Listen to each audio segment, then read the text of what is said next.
otrais solis, lai tu vispār apzinātos, vai tu klausies sevi vai citus, ir pavērot, cik daudz savā dienā tu dari automātiski un cik piedomājot, jeb apzinoties. Piemēram, kādēļ es velku šo tērpu? Vai tādēļ, ka man patīk, vai tādēļ, ka man ir ērti, vai tādēļ, ka es to izvēlos, vai arī tādēļ, ka to no manis kāds pieprasa, darbā, vai situācija, vai kas pieprasa, vai arī tāpēc, ka man ir pilnīgi vienalga, es paķeru pirmo un skrienu un dragāju. Kādēļ es ēdu šo ēdienu? Tieši šo ēdienu, kāpēc es ēdu? Un kā man viņš garšo? Vai man garšo? Vai es ēdu pienākumu pēc, varbūt tāpēc, ka kāds ir uztaisījis, varbūt tāpēc, ka ģimenei visai garšo, un es jau uz savu netaisīšu citu neko, un ka beigās sāc atpazīt, vai tu savu dienu dzīvo saskaņā ar citu vēlmēm, vai apstākļiem, vai apstākļi ir stiprāki par tevi, vai arī tu esi tā, kas izvēlās šito darbu darīšu, vai šito nedarīšu, vai šito šobrīd jā, vai šobrīd nē. Cik daudz no visa dienas laikā tu izvēlies un cik dari tāpēc, ka tā vienkārši ir jādara. Un es tev pat ieteiktu uztaisīt tādu fantastisku praksi. Paņem lapiņu un, kā lai es jums te parādu, pagaidiet, es paņemšu lapiņus, jums parādīšu. Tātad, paņem lapiņu.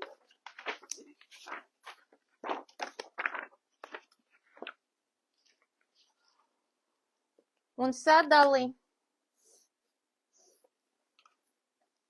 šitādā virzienā 3 daļās. Atstāj vienu atstarpi, otru atstarpi un trešo. Augšā šeit uzraksti. Augšā šeit pirmajā ailītē uzraksti. Tas būs piemēram par rītdienu. Par rītdienu. Kas tev viss rītā ir jāizdara? Obligāti jāizdara. Otrajā, tajā vidējā sadaļā, ko tu gribētu izdarīt rītā? Ko tu gribi izdarīt?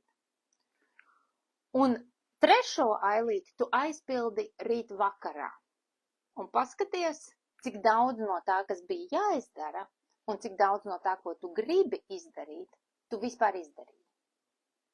Un te es tev izstāstīšu, kā var atgadīties. Var gadīties, ka tu dzīvo ne tikai pienākumos, kas būtu pirmā ailīte, vai ne tikai tādā absolūti vaļīgā režīmā un tādā plūsmā, ka tu dari tikai to, ko tu gribi, bet var gadīties, ka tu nedari ne to, un tu izdari vispār citu kaut ko, jo kāds piezvanīja, kāds pasauca, kāds uzaicināja, kāds izputroja visus plānus, kāds saslima, kāds izveseļojās, kāds vēl kaut ko, un dēļ cita kaut kā tu neizdarīji ne pirmo stabiņu, ne otro stabiņu.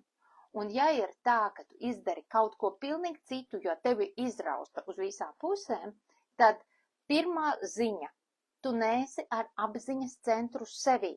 Tiklīdz tu neesi sevī un savā sirsniņā, tā nevar sevi sākt mīlēt, audzēt, just, izplest, kļūt lielai. To nevar fiziski izdarīt, tāpēc, ka tu visu laiku esi ar apziņu un pienākumu apziņu citos cilvēkos, vai arī izrausties uz visām pusēm. Tātad, pirmais tavs eksperiments būs paskatīties, vai tu pirmo vai otro stabiņu vispār pildi. Vēl viens eksperiments, tad, kad tu uzraksti pirmajā ailītē visu, kas tev ir, ko tev vajadzētu rītā izdarīt. Uzraksti to visu, un tad, ko tu gribētu izdarīt, un paskaties, kurš stabiņš ir garāks. Kurš stabiņš ir, kurā ir vairāk? Vai tajā, ko tu gribi darīt, vai tajā, kur ir pienākums? Ja jums ir tikai tas, ko tu gribi darīt, gal galā rītā brīvdiena, rītā sestdiena un tā, ja ir tikai tas, ko tu gribi darīt, tad var dažkārt būt tā, kā,